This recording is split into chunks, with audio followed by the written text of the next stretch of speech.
Welcome, good evening, and thank you for tuning in to the Cook County Bar Association's Live on CAN TV. Tonight we will be discussing leaks, national security, breach, or presidential privilege. I am your host, Attorney Mika Thompson, and I will be co-hosting this show with Attorney Louis Powell III. Thank you. We would like to take this time tonight to allow the audience to have an opportunity to comment and ask questions and give their opinion about what is being described as a pivotal moment in our democracy by Seth Meyers. Please feel free to call us at the number that appears at the bottom of your screen. That's 312-738-1060. 312-738-1060. You can also watch this show live on the web at www.cantv.org/live. As you may or may not know, the Cook County Bar Association is the oldest association of African American lawyers and judges in the United States. And we take this time on Tuesday nights at 6 p.m. to talk about legal issues that are important to the Chicagoland community and the United States in general. And I think this one is definitely important, don't you? Absolutely. You know, we got some groundbreaking stuff that's happened last week or so. Exactly. Very, very exactly. And we also want to note that although I'm an attorney and Attorney Powell is an attorney, we don't represent your interests, but we encourage you to go to the Cook County Bar Association's website if you're in need of an attorney, if you are in need of an attorney, and go to our attorney referral. As you can see, this is our website, and you just click on lawyer referral, and there is a list of licensed attorneys that are licensed in the state of Illinois, their practice area, their contact information, and you can call them directly, or you can call the Cook County Bar Association at 312-630-1157. Now, if you don't have internet access, you can also call this number and hit 21, and that will transfer you to a Cook County Bar Association staff member who will be able to connect you with an attorney that can address whatever issue that you are concerned with. Okay, so before we begin our discussion, we must inform you that the opinions and views that are expressed on this show do not necessarily represent the views or reflect the opinions of the Cook County Bar Association, its members, its board of directors, its officers, or sponsors. So, I'm just going to give a brief introduction and then we're going to begin our discussion. At any point, please feel free to call in to our show. On the eve of May 15th, the Washington Post published an article on leaks of confidential information to Russia.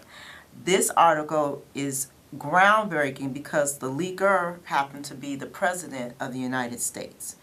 According to the authors of the article, President Trump informed Russian diplomats of confidential, what was described by the article as highly classified confidential information with serious national implications.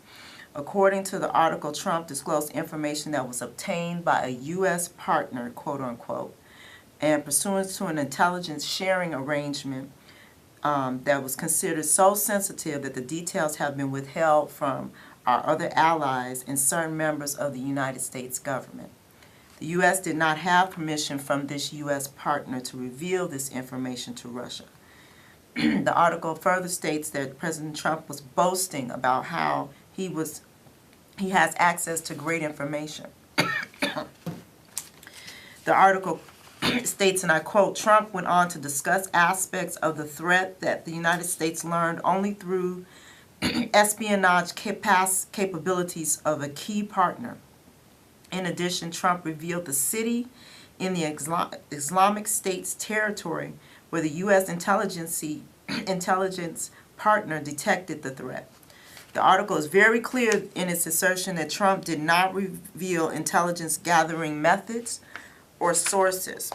However, officials are concerned that Russia or Islamic enemies could figure out what our intelligence gathering strategies or techniques are, who the sources of U.S. the U.S. partner is, and disrupt any further intelligence gathering efforts that the United States may need to employ to prevent further threats. The article indicated that the details of the discussion were removed from the official transcript and from all White House memos. The CIA and NSA were also alerted. The concerns that Americans may be asking is whether the Trump broke the law. So we'll start there. What do you think, Attorney? This is very disturbing. Now, I'm not a spy expert. I'm not an intelligence expert. We have some members of the bar, like William Hooks, Judge Hooks, who actually at one time had top-level security clearance because he was in the Marines. Okay. But I'm going to speak from a layman's point of view. One, the president has a lot of power. That's obvious. And the president has to be very careful in terms of the information that he gives. Now, according to the information that has gone public, the information that he was sharing was from an ally. And the ally was giving information to the United States on the basis that it would not be disclosed only to those individuals that it need to be disclosed to. We live in a very, very, very technology savvy world. That's right. We live in a world where people are getting hacked left and right. Average people like myself are getting hacked. And I can only imagine the individuals in the high levels of government, the security arrangements that they have to undergo in order to try to keep their email from getting hacked, so forth and so on. And for him to be in a conversation with the Russian diplomats bragging about the information he has is really insane. It's very, very insane. And as you know, Representative McMaster came out and spoke in defense of the Trump administration. But a lot of reports that have been published state that he didn't really answer the question. Well, the question was whether or not these leaks actually, what was said actually is a violation of national security interests, like you're saying. It's not it's not just about it being a violation of the law. If it is a violation or if it's not a violation of the law because he's the president and he determines national security, then that's a different thing. One thing I said was, I'm going to take back. We should never say something that the president said something was insane. We should say it was very troubling. Okay. Because we have to respect the office of the president. And I shouldn't have said it was insane. Which is a better way to put it is very troubling. Because as our leader, as the leader of this country, he has to be very careful in terms of what information he's giving out. Because he does not know, and according to the papers, the people that he was talking to, the Russian diplomats, they are under surveillance when they're in the United States because they consider spies. Right. And the United States CIA and FBI, it's my understanding, were constantly monitoring those two individuals. So those individuals, they really cannot be trusted. Right, and that is the concern that was expressed by government officials as well as individuals, former government officials, and the reporters that are covering this story, is that there have been instances where the Russians were given information and they have used it against the best interest of this country. And so there's some concern, right, with regards to whether or not the information will be used to the best interest of this country. And that's what the United States President Trump has to be concerned with. That's what all of us as citizens and taxpayers are concerned with. It's not that long ago that we suffered a very huge personal loss after 9/11, the incident of 9/11, with the loss of many lives here in the United States, as well as economic interest as a consequence of what happened. And we really cannot afford to go back and have something similar like that happen because of, like you said, disclosures of information that just should not have been done. So as far as the again, the reports that were given, it seemed to indicate that the president does have the authority to determine what is confidential and what is not. And so by him making those statements, whatever he said wasn't, if it was confidential or was classified, it wasn't after he made the statements. However, like you said, it's a real concern. The other issue that was brought up in these reports and in the Washington Post article is the relationship, the damage that is done with relationships. And that's another point that I know Trump has stated on the campaign trail, that he's good with making relationships that are beneficial to the United States, but making deals that would be beneficial, specifically more with the job creation avenue. But we have to wonder, to what extent is this disclosure of highly classified information without that U.S. partner's consent? Does that injure the relationship? I think it does, because we don't know who the source of information is, but surely I think from here on out they're going to be very careful. And that's very dangerous, because again, we're living in a fast-paced world. The allies need to be able to share information in terms of what's going on with terrorists, so forth and so on. And this is not the time to be keeping information to yourself, because again, things are moving so quickly. The terrorists are very sophisticated, and they seem to be determined to wreak havoc all over the place. So nobody is safe. Right. And so that's why we really have to be on point. When I say we the citizens of the world really have to be on point in terms of a united front against the terrorists. This is not a time to be going one-on-one with the terrorists. Right. It's not every man for himself. This has to be a universal front. The thing that, again, that we want to get the president's respect. So we're just going to say some things he's doing is very questionable. Domestic security, international security is nothing to be bragging about. It's nothing to be bragging about your relationships in Russia, so forth and so on. To say this is serious business is an understatement, because we don't know what these folks are plotting. Right. And as we know, it's not just President Trump's administration that has had to face, unfortunately, the issue of terrorist attacks here in the United States. I mean, we can go back. 9/11 happened during, there was an attempt on the World Trade Center during Clinton's administration. So there was information that needed to be shared between the United States and other countries with regards to thwarting that threat. Fortunately, that was not a successful terrorist attack. But intelligence information probably was used in that instance, and those relationships are necessary. It's not just what we know, it's what information we can gather from other sources. So you have Clinton's administration, where you had an incident that we know of. 9/11 happened during the Bush administration. During Obama's administration, you had the Boston Marathon incident. Right. And so the relationships that are built in this intelligence gathering spans the term of the president's office. Those relationships have to go beyond one president's administration. So the things that this particular president and any other president does can have long-lasting effects and beyond his presidency.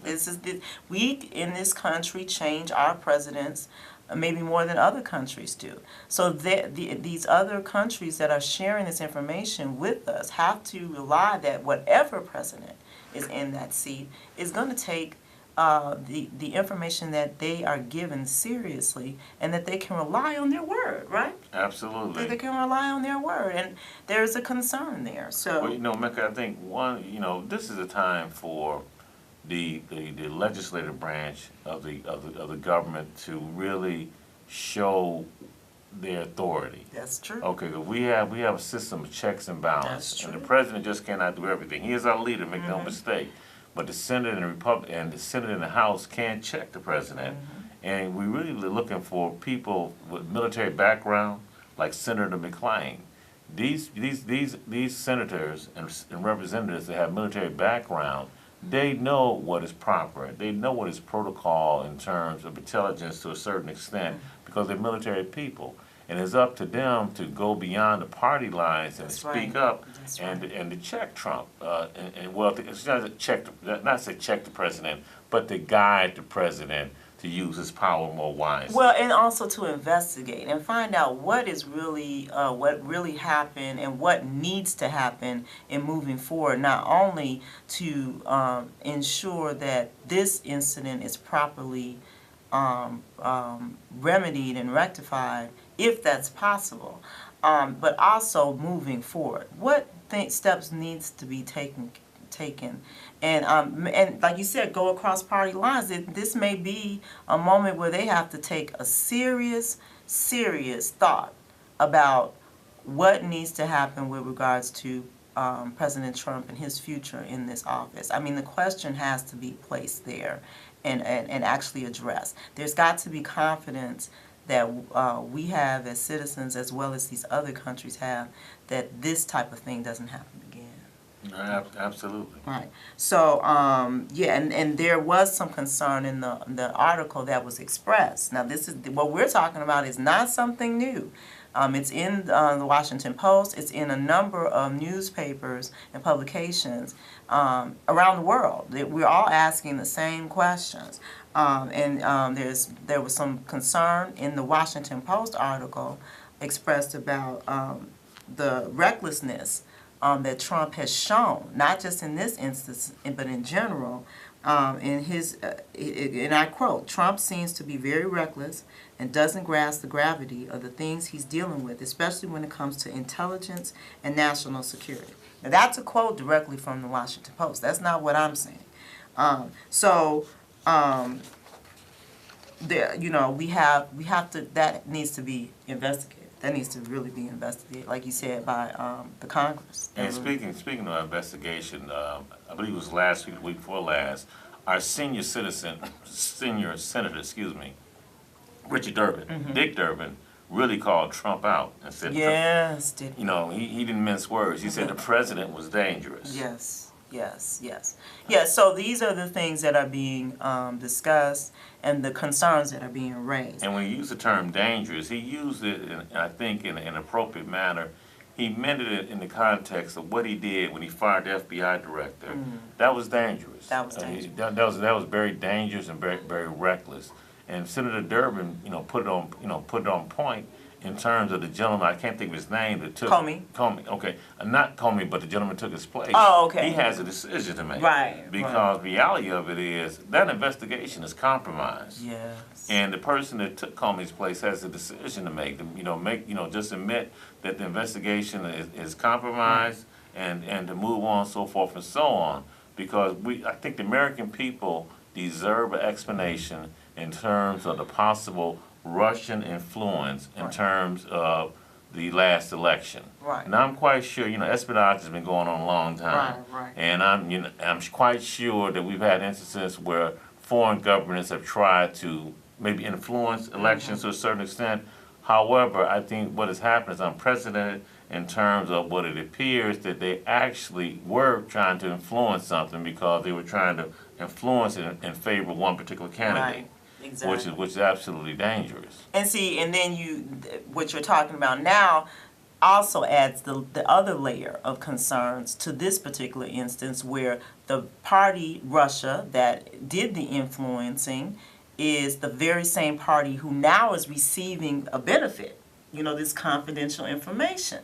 So then now you have the other concern, which is conflict of interest. Right. Got a conflict of interest issue. So we'll go that first. I want to remind the viewers that please give us a call. The number appears at the bottom of your screen, 312-738-1060. This is the Cook County Bar Association, and we are live on CAN TV. We are discussing leaks. Is it a national security breach or a presidential privilege? That's what we're discussing today. Call us in. So getting back to the conflict of interest, we as attorneys, and we're talking in general now, that is something that we always have to be concerned about when we're representing a client. Whether or not a conflict of interest arises or whether it is necessary for us to recuse ourselves from that case and allow someone else to take it over. And so what we're talking about here where the president is concerned is he represents the United States. And where is there now a conflict of interest where this country has influenced our elections that resulted in him, to some degree, getting a little more favorable press and maybe influencing the voters to vote for him. Now he is the president.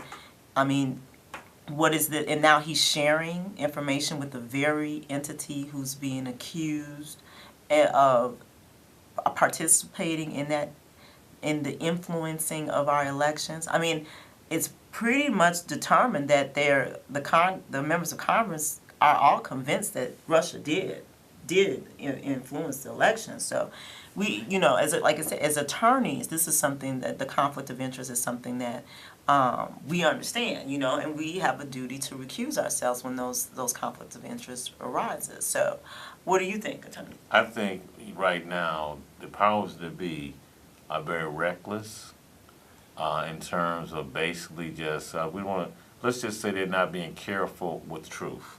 Right. Sessions is not being careful with truth, because Sessions, in my opinion, has been compromised because it's very obvious that he did have some contact with the Russian government during the presidential election. Right. And so he did recuse himself. He stepped away initially from this investigation. And maybe he needs to just stay, away from the investigation. What do you think about it? And maybe an independent prosecutor? I think so, because the whole thing is compromised. Yes. And that's the point of independent prosecutor, someone with no ties to anyone that can act independently. And by appointing an independent prosecutor, then we can get to the bottom of the whole sordid situation. And there is no concern about Trump influencing this person or this is someone that is independently appointed by Congress, and they can go full, force and look into exactly what happened and resolve any concerns that any citizens would have, as well as the international community. I think that would be an excellent step forward in showing some good faith that Trump is trying to do the right thing and work in the best interest of this country. So as well as the world. As well as the world, right. Yes, so that's an option that is on the table and is definitely has been discussed before. Hopefully, like you said, this turns on what you said, Attorney Powell, that Congress demonstrating their authority and utilizing the powers that they have, that they've been vested with the Constitution, in a situation that seems to demonstrate the wisdom of the framers in making sure that no one branch of our government had the most authority. So I think they really need to really come and consider that. There's a number of things that the media and the different reporters and politicians are not talking about. And I would, in closing, like to leave our viewing audience with this statement. When I first heard about this situation, the first thing I thought about was that widow, Karen Owens, of the deceased Navy SEAL. She's the wife of the Navy SEAL William Owens. And I can see her face crying, during the address that Trump gave to the joint sessions of Congress. And during that address, he confirmed that Mr. Owens died in an effort to raid a facility for the purpose of securing vital intelligence information for the United States. That's when he lost his life, trying to get the very information that Trump has now just given to other parties without permission.